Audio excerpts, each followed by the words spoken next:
Welcome back everyone. In this video we'll be discussing statistics. This is the continuation to the previous videos, so make sure you watch that videos first and then you can come back to this video.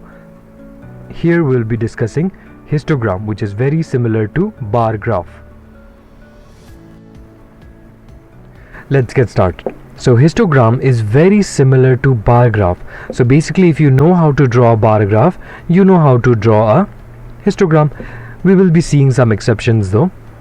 The second thing is histogram is used for continuous classed interval.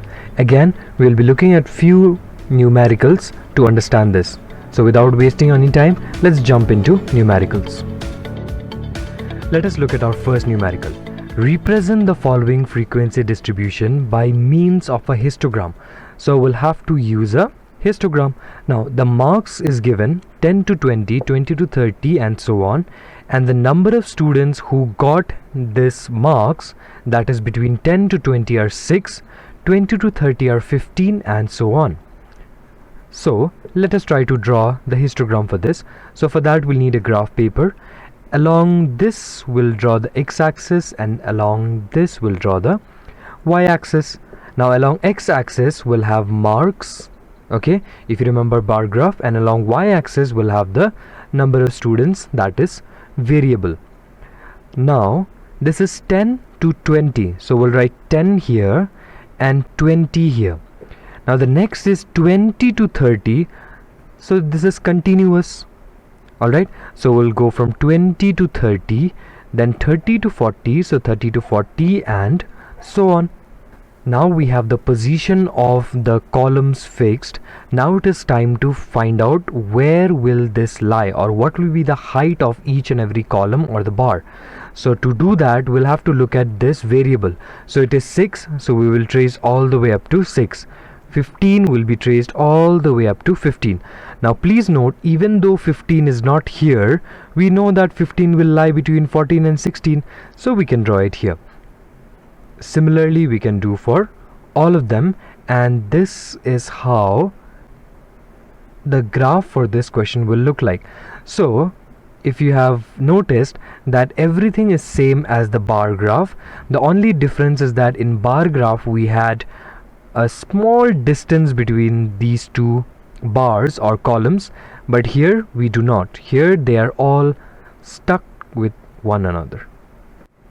Before we move on to some more numericals, let us understand this concept of converting unequal class interval to class interval type of questions. What do I mean by this? Let's say I have 10 to 15, 15 to 20, 30 to 50 and 50 to 80 class intervals. Okay, so 10 to 15 means the class size is 5, 15 to 20 again means 5, 30 to 50 means the class size is 20, okay, and 50 to 80 means class size is 30. Now in order to make this same, or in order to change its corresponding frequency, what we'll have to do is you'll have to use this formula. The formula is h divided by class size into frequency. Okay, so to understand this concept better, let us take help of an example. So the algorithm to do that, or the steps to do that, is already given here. Okay, you may read this and see whether whatever we're going to do is matching or not if you have any doubts. So the question says draw a histogram to represent the following class interval. So it went from 10 to 15, 15 to 20, 20 to 30, 30 to 50 and 50 to 80. So here we see that class size is 5, 5, 10, 20 and 30. So we see that the class size are not uniformly distributed and the frequencies are given here. Okay, now to change the frequency we're going to use this formula. So how do we do that? So the class interval is from 10 to 15, the frequency is 6. Okay, so the class size we want to make it 5, okay, and the class size of this is 5, so h will be here 5 and class size will be 5 into frequency.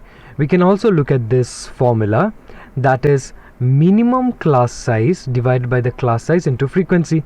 So here we see that the minimum is 5, so it'll be 5. The class size class size of this is 5 into its frequency, which is 6. So 5 will get cancelled, you get 1 into 6 is 6. If you didn't understand this, let's see one more. So here the class size is 5, again the minimum class size is 5. So substituting in this formula, we get 5 divided by 5 into 10. 5 cancel, which is equal to 10. Let's see one more. This one is going to be different. So here we have 10, but the minimum class size is still this one, right? Or this one, that is 5. So 5 divided by the current class. So the current class size is 10 into the frequency, which is 10. So again 5 and 10 will get cancelled, you get 2 and this will get cancelled, 5. So you get 5, or directly 10 and 10 cancel, you get 5. Okay, again let's look at one more example. Here the class size is 20, the frequency is 8. So if you substitute in the formula, the minimum class size will remain same, that is 5. The class size here is 20 into its frequency, that is 8. So if you cancel, this becomes 4 and 8 cancel, becomes 2, you get 2. Now 50 to 80, so the class size here is 30, the frequency is 18. So if you substitute again, minimum class size is 5, 30 by 30 into 18. So if you cut this, you'll get 6 3s are 18. So this becomes your new frequency. So these are your class intervals, and these become your adjusted frequency. Alright, now we will see how to plot this in the graph. So this is how your graph will look like. The table is shown on the left hand side of your figure. These are your x-axis, these are your y-axis. Here we'll be plotting the class intervals, and here we'll be plotting the adjusted frequency. Please note, we will not plot the old frequencies, but now the new frequencies that we just found. Okay, so again similarly, the class interval starts with 10 to 15. So 10, 15 to 20, 20 to 30, and 30 to 50, and 50 to 80. Now you must have noticed that thickness of these are different. The thickness of these are different because the class size is also different. Okay, now with respect to these class interval, the height will be determined by the adjusted frequency or the variable. So from 10 to 15, from the left hand side of your screen you can see it is 6. So we'll put a point here, and this will be our height. Similarly for 15 to 20 it will be 10. For 20 to 30 it will be 5, 30 to 50 it will be 2, and 50 to 80 it will be 3. So this is how you draw the adjusted frequency graph. Please do not forget to increase the thickness of these, okay? Because see, from here it is 10 to 15, 15 to 20, so till here it will be 25, so 30. Then here you'll have 35, 40, 45, 50, 55, 60, 65, 70, 75, 80. Okay, so we can see that this should have been a little more thick. Okay, let us look at one more question. The question is shown on the left hand side of your screen. In this question we will have to draw a histogram as well as a frequency polygon. Okay, so we know how to draw an histogram. Let's see how do we draw a frequency polygon on top of it. So the class interval that is given is from 440 to 460 to 480 and so on. So we'll be plotting that along the x-axis. The variables are number of months, so we'll be plotting them along the y-axis. Now 440 to 460 is 2, so this will be the height, and so on.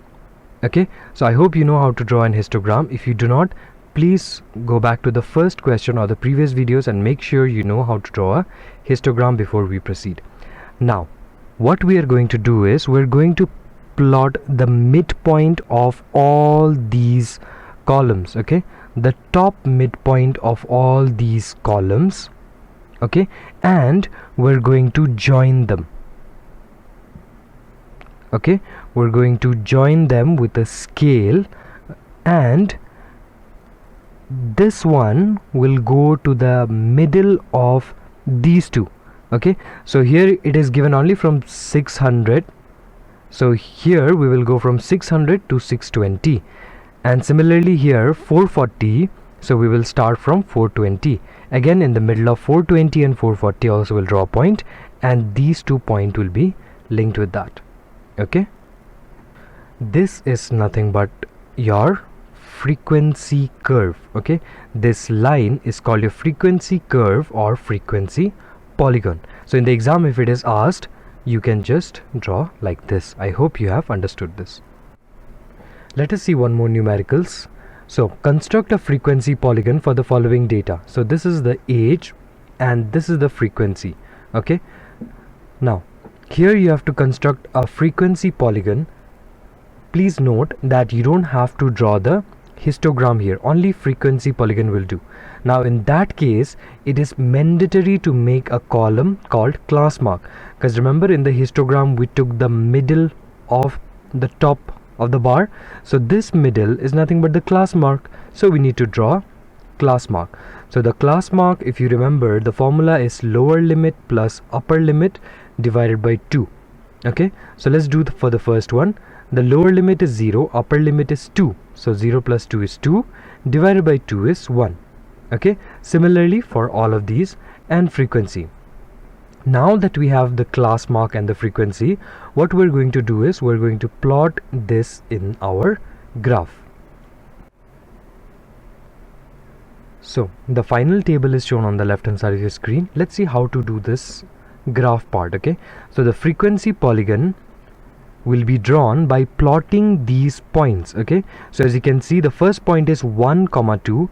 Now we know that 1 goes for x-axis and y-axis will be 2, right? So 1, 2 will be this point. Fine. The other point is 3, 4. So we go all the way to 3 on x-axis and 4 on y-axis. So this will be your second point, and similarly all these points you can plot. Alright, now that we have plotted all the points up till here, okay, now that we have plotted all these points, we have to draw using a scale. Okay, using a scale we'll connect all these dots. Now what about these 2 dots that is there on the x-axis? For this we'll have to choose the next value of 1. So as you can see, 1 will jump to -1 because the class size is 2. Okay, so from 1 we will reach -1. Similarly from 17 plus 2 is 19. Okay, so if you have to go this side, you will do plus the class size and this side minus class size. So 1 minus 2 is -1 and 17 plus 2 is 19. So we'll be plotting these 2 points in that way. Thank you everyone. Please practice as many questions as you can, and if you have any queries, drop it in the comment box. I hope to see you in my next video. Take care everyone.